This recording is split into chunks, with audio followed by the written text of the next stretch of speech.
We would like to introduce our guest at this time. She is a counseling psychologist with Elder Associates Limited, and we're going to chat a little bit on a subject matter here that should be of interest to nearly everybody in Trinidad and Tobago. It is the impact of the crime situation on the country and how it affects persons receiving the information shared through media and how they can manage it. And we have Ms. Reshala Ramjug-Subero with us this morning. Hi. And like I said, Elder Associates and Elder Associates Limited.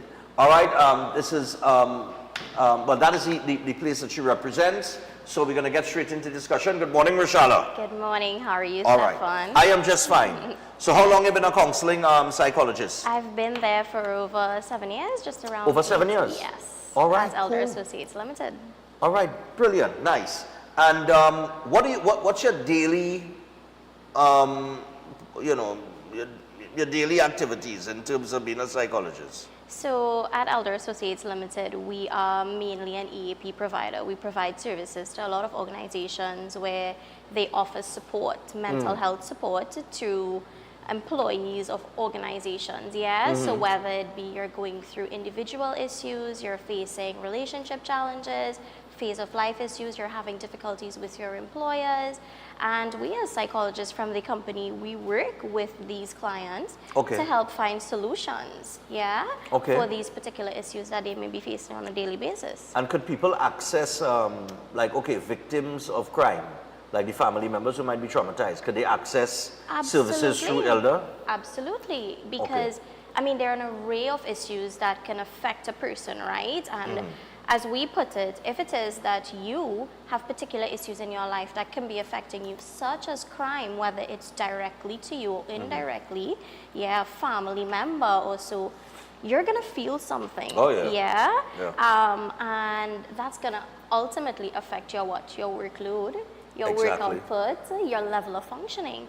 So coming to us, we help you navigate through that, and understand what you can do to better manage how the impact, let's say in this case, crime is affecting you. Okay, let's talk about that, because on this particular topic, I've said it on a few mornings. Well, I have said it is not easy to come out here and do this job, and then you pick up the paper, and the first thing you see, national security failing hospitals, an employee was shot dead in the St. James Infirmary yesterday morning, 10:30 a.m.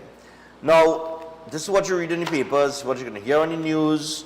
I mean, and where the crime situation is in Trinidad and Tobago, it's a constant reporting. And I mean, the media has a responsibility to report and inform the public. So it's just that there are so many things to report. Even me on this show, sometimes you try to find things. And then you say, nah, but this is what everybody talking about, this is what we want to talk about, this is what I go with. All right? So in terms of how the media reports on crime, let's start there. Well, let's talk about the impact, because ideally there's that conventional type of news reporting. Correct. Right? And then there's unconventional. Unconventional, which would be like social media. Correct. And I mean, social media is always waiting to share the information, right? You don't have to wait for a 7 a.m. show or a 7 p.m. news broadcast to get information anymore. You log in to Instagram or TikTok, and as you're scrolling through, the information comes to you. And it's raw, it's unfiltered, it gives you the details that do we really need all the time? Yeah, exactly. Probably not. And as you said, like sometimes it gets very difficult feeling like you're reporting the same thing all the time. So imagine for the consumers, right? The person who's receiving the information, that's information overload. Stefan, that's a lot. It's overwhelming. It's re-triggering.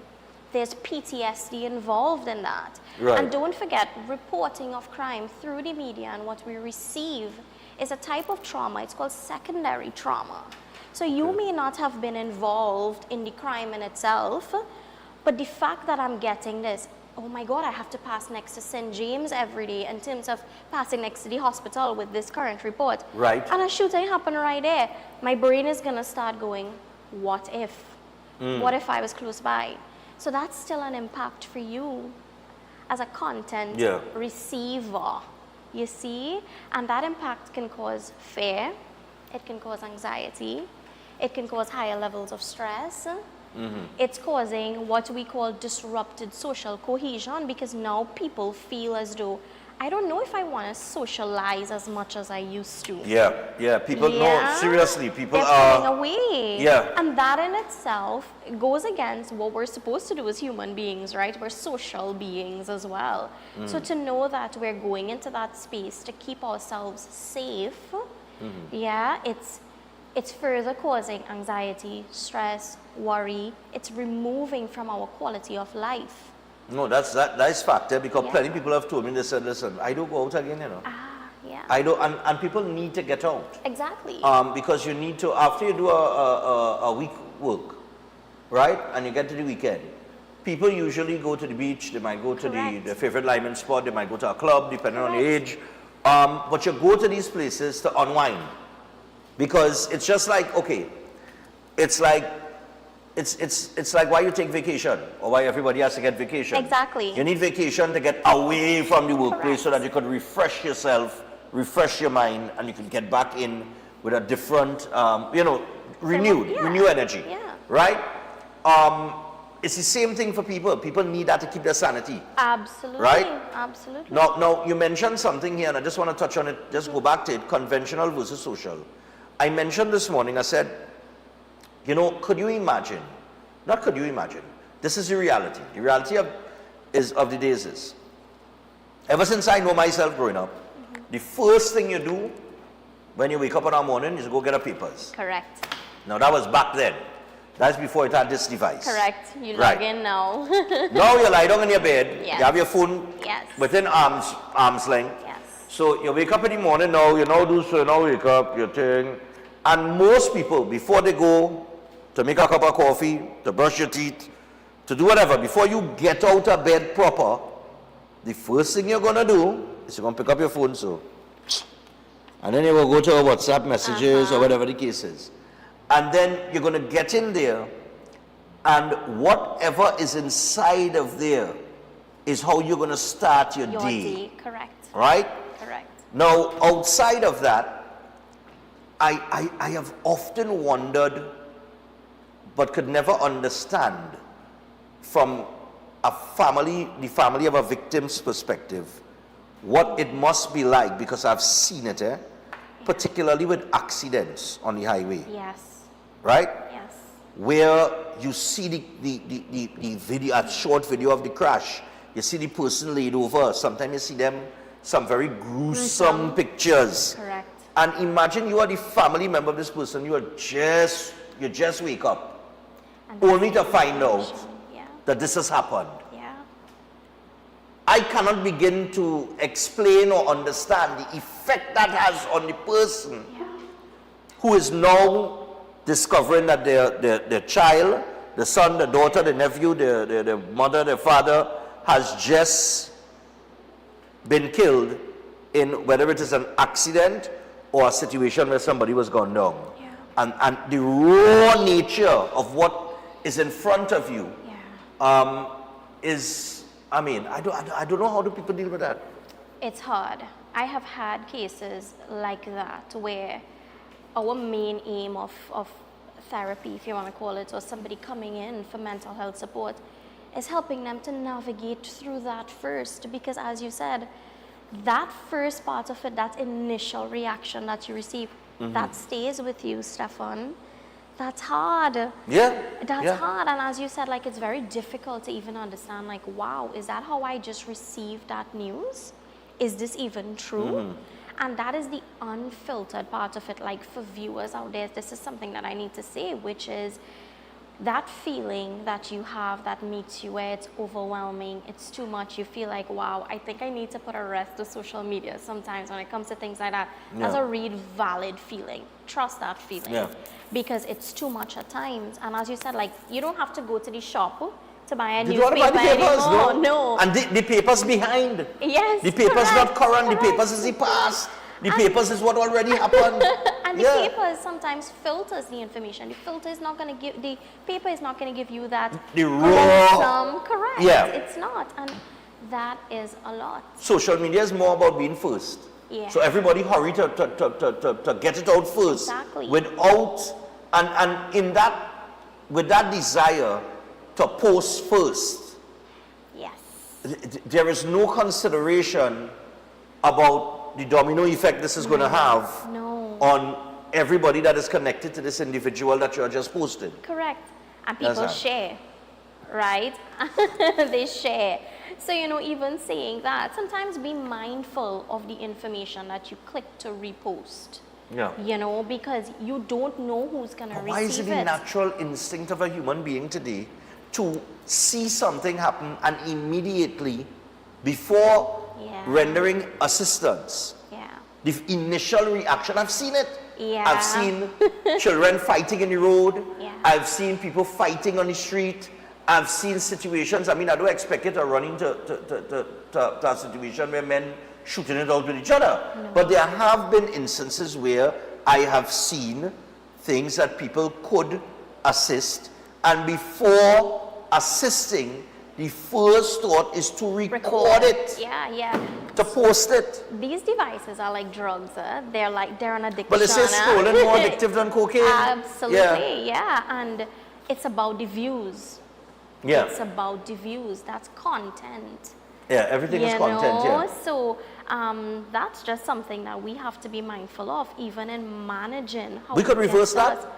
Yes, I At this think, stage? yeah. You think we could reverse that? Absolutely. I think it's being very mindful and being very intentional in your actions to know that this behavior that I'm about to get involved with, I can have control over limiting myself from sharing that information. Yeah, especially if it's not related to me. I think that real hard would be people reaching out. Hard, but not impossible. Hard but not impossible. Yes, hard, but not impossible. I Okay. get that. So we know that these, especially as it is a crime, I have seen videos where men run in a bar with high-powered rifles and lick up a whole set of people. And I'm like, oh God, boy, sometimes we have to report on it, we have to air it. I kind of ease back. Okay. Well, oh yeah, it is hard, but not impossible. I have eased back on, I've taken a position where if you have a video with children fighting, I don't want to see it. Fair enough. Because I believe by airing it on television, it only feeds their psyche in terms of what they're trying to achieve is to get views. They want to be Correct. popular. They're looking for attention. It forms a part of the norm that they Yes. are now creating, correct? And that takes us into, Stefan, looking at what you can do, and that includes boundary setting with the type of information that's shared, Okay. right? Or even as the viewer, limiting the amount of exposure you decide to receive. As simple as setting your own timers. Okay, I'm going to check into the news at around this time and this time.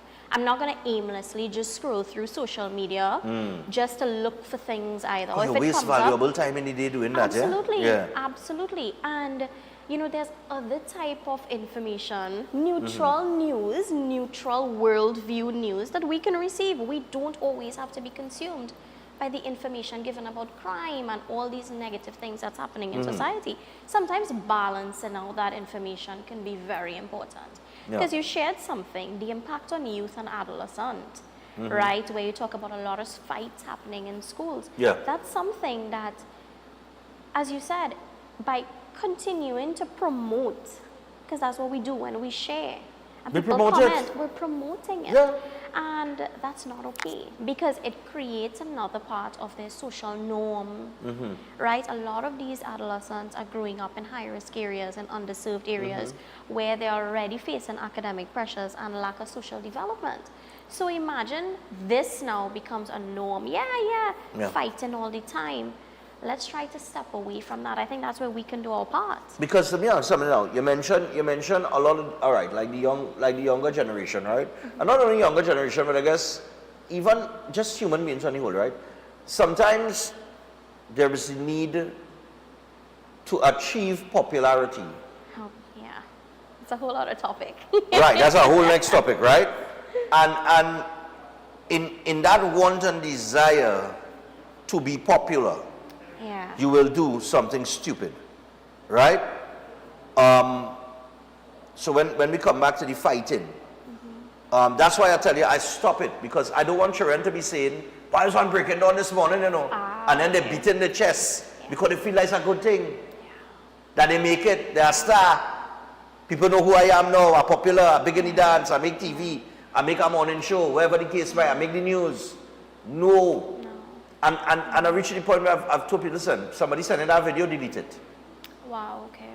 Delete it. Know why? We used to go to school in our day. We used to have fights too. Did not nobody with a phone to record it. But we come out good, right?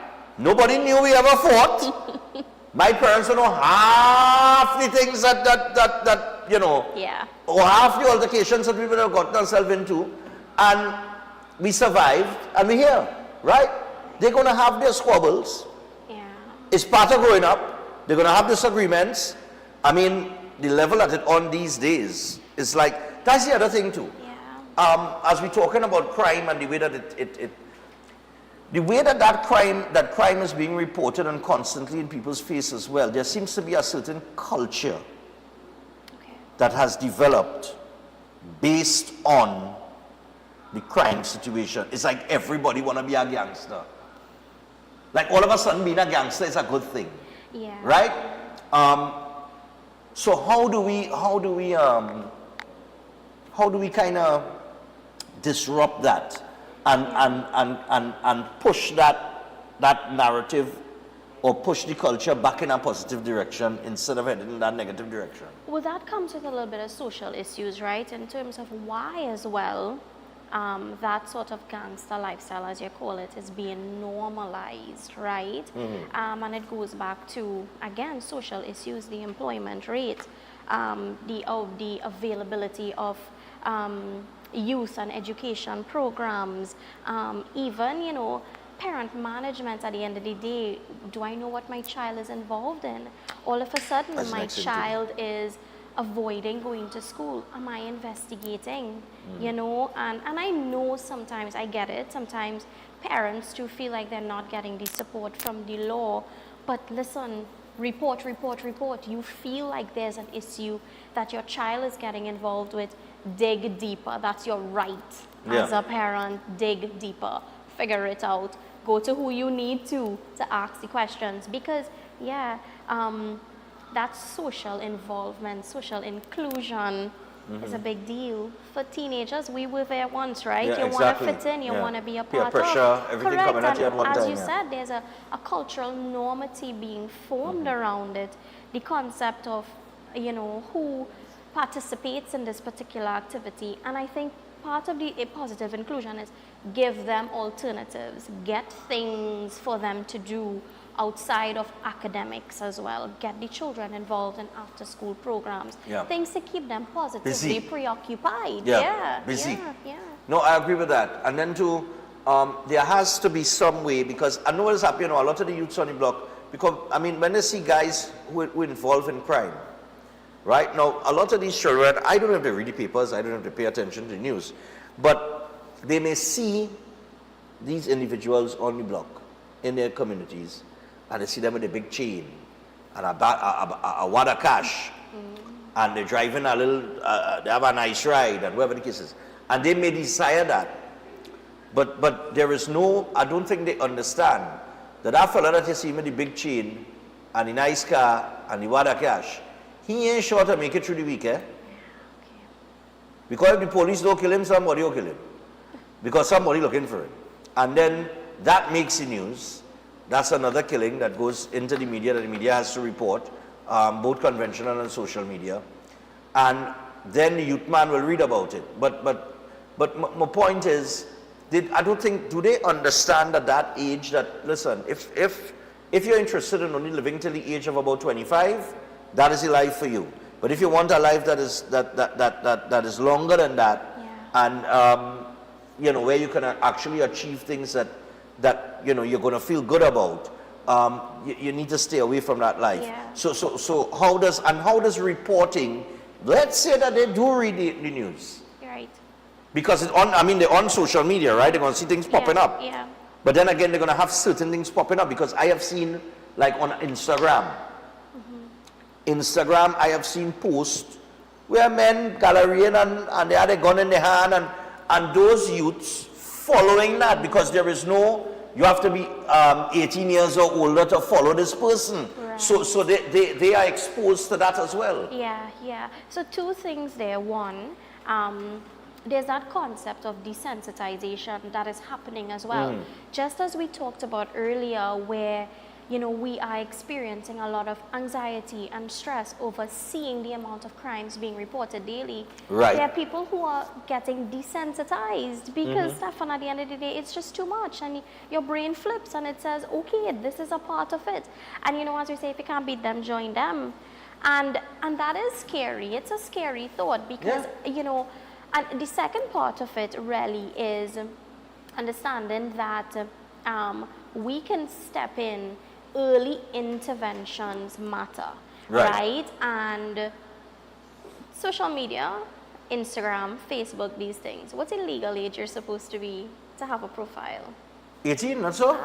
Correct? Correct. So managing what our children consume on social media.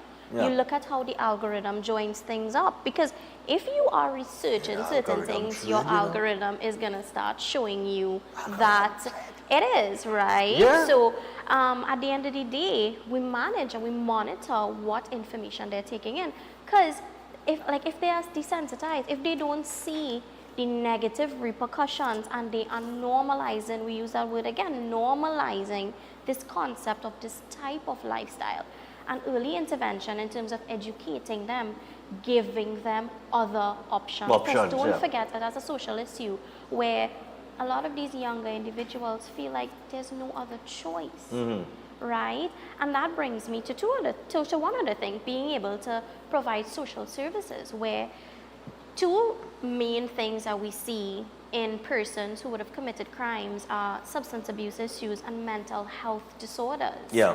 We don't talk about that enough in mental health disorders. Right, and that's it. So being able to go back and again, recognizing from early, is there a problematic behavior showing up? Should we look at oppositional behavior that we're seeing from a young age? And how do we step in and correct it from then? Okay. So as we wrap up here, what are the two biggest pieces of advice, both from the media reporting end and the receiver end? So reporting, like you said, I think it's good to set some boundaries, maybe filter some of the information that's really coming out. Okay. Right? I think about your audience. Your people are going to be receiving information from as early as, children passing in front of television and listening to certain things, to being older and you're sitting and actually intently listening. So I think, being mindful of the information that we put across. Yes, media is there to inform, but sometimes it's okay to sift through the things that are just opinionated versus what's actually happening. And then on the receiver end, I think balancing out that information, limit your exposure from time to time. You recognize that, listen, this is feeling a little too much for me. I need to set some limits to how much information I'm going to receive. I am probably going to not scroll through social media because I received a big piece of news this morning already, and that's taking me through my day. I don't want to get any other opinions, because that's what social media is full of as well. Yeah, a lot opinions, of opinions, right? And anybody can post. So I think balancing out that information, and mainly recognize when it's too much so that you can reach out for professional support. I think professional support is important here, and that's very, very pertinent to know that these things, these feelings we have, anxiety, fear, stress, as it relates to just getting this information daily, it's real. That feeling you have when it tells you, oh my God, I'm scared to leave my house. Yeah. Talk to someone about that, because we shouldn't be going through that alone. Okay. Yeah. All right. So people, of course, we want to thank Ms. Reshala Ramjug-Subero for joining us here. And of course, she's representing Elder Associates Limited. And I think we had a terrific talk this morning. Even moving forward, there are certain things that we need to do in order to, when we're reporting on certain things with you, maybe the time of the day, especially maybe coming out at 6:15 a.m. with some shooting taking place somewhere might be the right choice. We could wait till about 7:30. You know what I mean? Even the time of day too, and the time of the show.